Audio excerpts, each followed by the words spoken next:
E agora eu vou convidar o meu amigo João Pedro Cuti Dias e ele vai trazer um assunto bem interessante que é em relação à comercialização de carnes. João Pedro, boa tarde. Boa tarde, companheiros. Na palestra que teve aqui no Congresso Brasileiro de Agricultura Sustentável, o Eximar abordou um tema extremamente importante. Qual é o futuro? Como é que vai ser o cenário futuro na produção e comercialização de alimentos? Então eu pedi para ele que comentasse especificamente em relação à pecuária e à carne bovina. Como é que se vê o futuro nessa área, Eximar? Primeiro, bom dia, obrigado pela oportunidade. Assim, tem um ponto que é, primeiro, a gente não empurrar simplesmente, eu vou produzir a carne ou o alimento para quê? Só para empurrar para alguém? Não.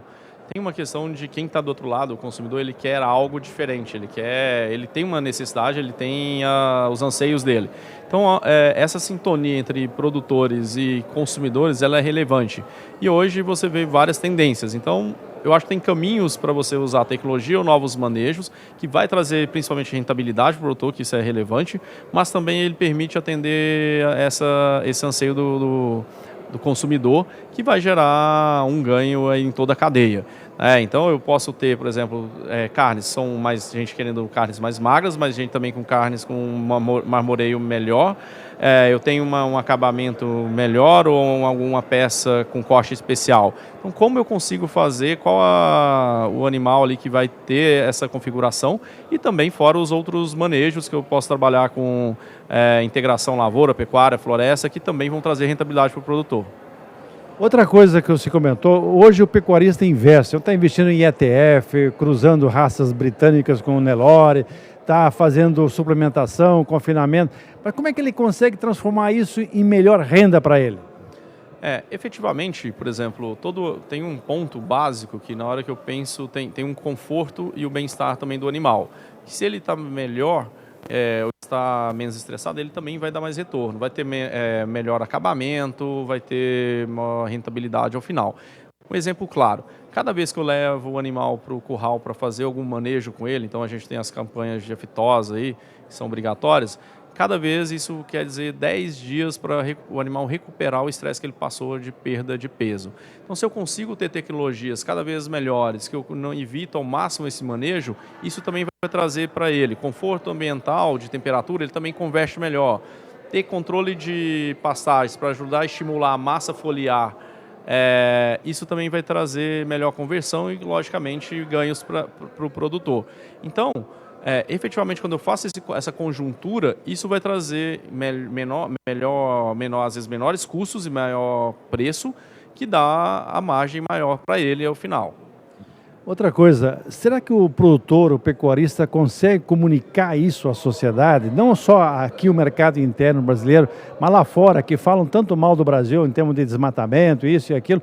Será que não está faltando uma linguagem, uma melhor comunicação do pecuarista com a sociedade, com os consumidores, em última análise? Eu até penso assim que a visão que se tem do agro um pouco é quase como se fosse uma escola de samba, né? Vai a pecuária na frente, a ala de abertura para desmatar, depois vem alguma coisa de agricultura, vem cana e assim por diante. Então é uma escola de samba passando, é a visão que se tem lá fora. Efetivamente a pecuária não comunica bem, a gente tem uma dificuldade até nos padrões, por exemplo, cotas Hilton, que é um valor prêmio, que a gente tem direito, a gente não consegue preencher, enquanto a Argentina consegue preencher isso há muitos anos e sempre pedindo mais. A gente não consegue, apesar do rebanho e da qualidade. Também tem uma questão do marketing da carne, porque se você for um restaurante e falar qual é a carne boa, você acaba... Assim, no final, você sabe que a brasileira tem um padrão, mas você vai olhar para um ancho argentino, para alguma outra coisa uruguaia. E a gente tem carnes excepcionais aqui. E aí vem o manejo, como que a gente faz isso, mostrar essa qualidade, essa rastreabilidade também para o consumidor. No final, tem alguns pontos, que é transparência na cadeia, eliminação de subjetividade de análise, tem que analisar aquilo que é real e se tiver que corrigir, corrija, e se tiver que também ser bonificado, seja bonificado. O ponto é que fica obscuro na cadeia, prejudica demais sempre o produtor, ele é o elo mais fraco. Então precisa também fazer essa comunicação institucional e o produto brasileiro em outro patamar. A organização dos produtores também não é um outro ponto que hoje há uma certa carência. Eu comentava com você antes da entrevista, você pega o Paraná com as cooperativas de carne, o produtor deixou de vender o boi, passa a vender carcaça, vender a carne pronta. Não seria um outro passo que os pecuaristas poderiam ter para agregar valor ao seu produto? Sim, eu acho que tem novos arranjos, assim, porque a gente está num momento de virada, uma cruzada que a gente vai perder subsídios cada vez mais do governo, então não adianta pedir, sentar assim, eu quero um estado mínimo e a primeira coisa que eu peço é mais subsídio. A gente vai ter que buscar novos arranjos, sejam eles criativos ou organizacionais e financeiros, e uma das coisas é justamente esse modelo. Então, por que não grupos de produtores ter, por exemplo, um frigorífico? O frigorífico, se a gente pensar, grosso modo, fazendo um paralelo com a agricultura, ele está para o pecuarista, assim como o silo está para o agricultor. Ele é essencial. Mas eu ter uma planta de frigorífica na minha propriedade não é viável em cima do volume, da escala de produção. Então, mas por que não, justamente, eu ter algo regional que eu consiga trabalhar, eu consiga fazer algo diferenciado? Tem caminhos nessa linha. Em Patos de Minas também hoje existe frigoríficos nessa linha, associação de produtores. Então, eu acho que a gente tem bons exemplos pelo país para serem observados, novos arranjos e a gente começar a dar um passo além nessa cadeia.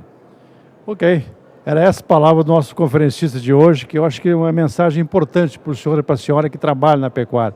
O futuro existe, nós temos que criar condições para que a gente possa melhorar a rentabilidade, manter a sustentabilidade e com isso você sobrar alguma coisa a mais no seu dia a dia, né, Odmar? É isso, no final a conta principal não é só produtividade, né? A gente pensa quando todo mundo veio subindo aqui com a agricultura para Mato Grosso, Goiás, o Centro-Oeste como um todo, nota fiscal de soja retirada como feijão, 20 sacas era um excepcional.